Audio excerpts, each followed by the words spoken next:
Okay, this is part two of the creation of the Columbia Graphophone Company's disc record. Now, as I left you in the last video, the Globe Record Company was being made by the Burt Company. It was a company called the Globe Record Company, and they were manufacturing records.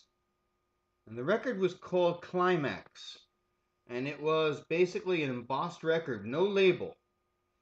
Limited information. It said the Globe Record Company of New York. No parent company, no information, no nothing. And it was important. As I mentioned initially before, there was no patent that Columbia had to protect itself in making a disc record. They were in complete violation of the patents owned by Berliner. Now, when the Globe record comes out, it's a black labeled record. And what I mean by black label, there is no label at all. It's just shellac and it's embossed. And within a week or two, maybe three at most, they start putting a label over that embossed information. And that label uh, looks like this. This is the Climax record. Now, what is interesting about this is one of the really early ones. And I don't know if it's viewable here.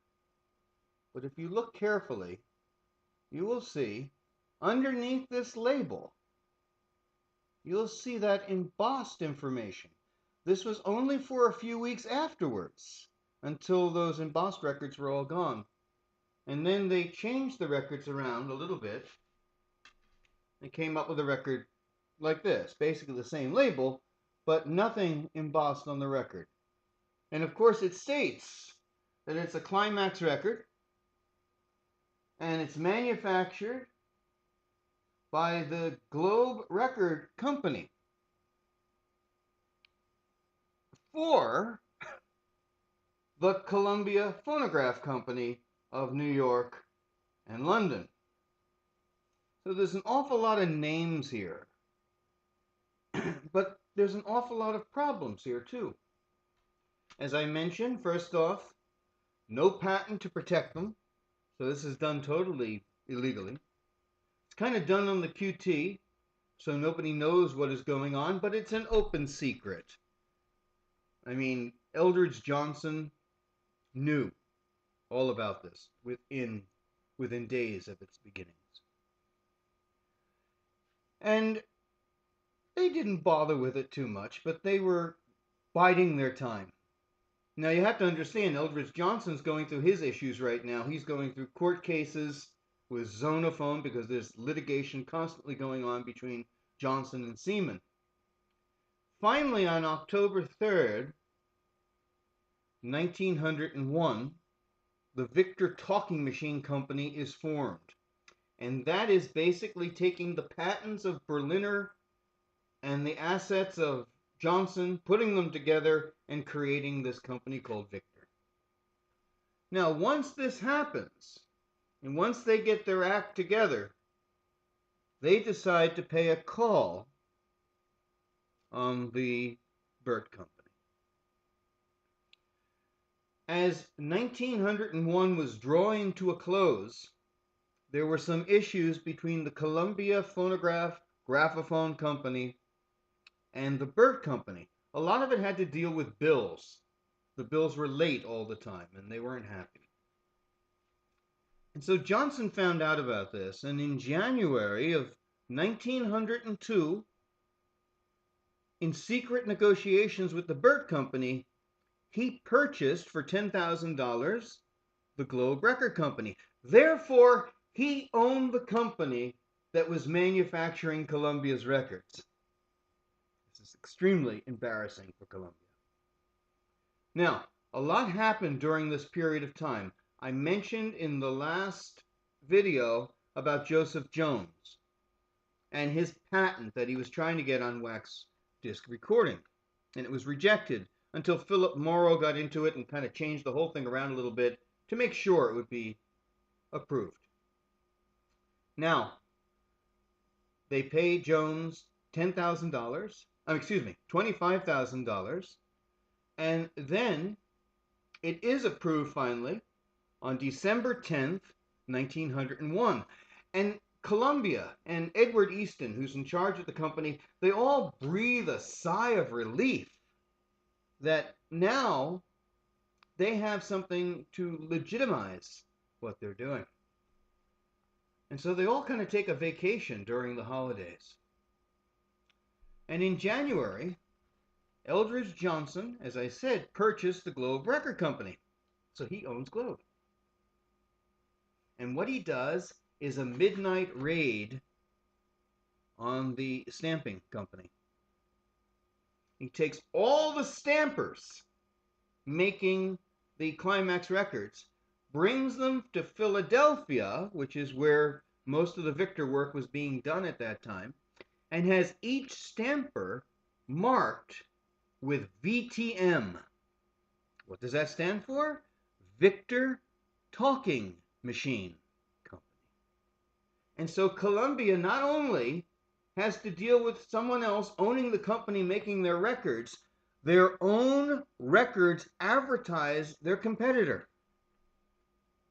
Not nice. The Climax record is going to die very quickly. They're going to end it. And by the mid part of 1902, it's pretty much on its way out completely.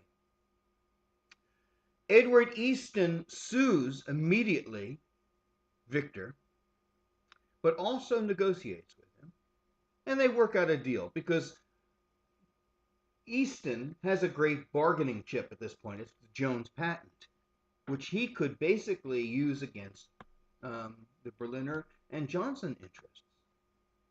So they make a deal. Easton pays $10,000 to get Globe back, and they cross-license their patents. So neither one's stepping on the other's toes. And this leads to some other situations. They're so happy to be Columbia that they make their first label. I'll pull out here for you. This is the first label for Columbia. Now there's no information at all on this label. It just says Columbia Disc Record, Columbia Phonograph Company of New York and London. It's very much like a Globe record in a sense. There's very little information. They haven't put that December 10th thing in. But there's something very interesting about this. This is a Columbia record, but if you look carefully on the wax, I can show it to you, and I don't know if I can. It should be right there on the side. You will see VTM. Unfortunately, it's a little hard to see here, but it says VTM on the wax here. Very embarrassing. Within a few weeks, they have another label which has the patent information on the bottom. This all happens very rapidly. And it's kind of an embarrassing situation once again for the Columbia Company, because all of a sudden they are legitimate. All of a sudden they want to come out with their own label, but most of their records have an announcement saying Climax. Half of the Climax records weren't announced, which is good, so they'll just use them all over again.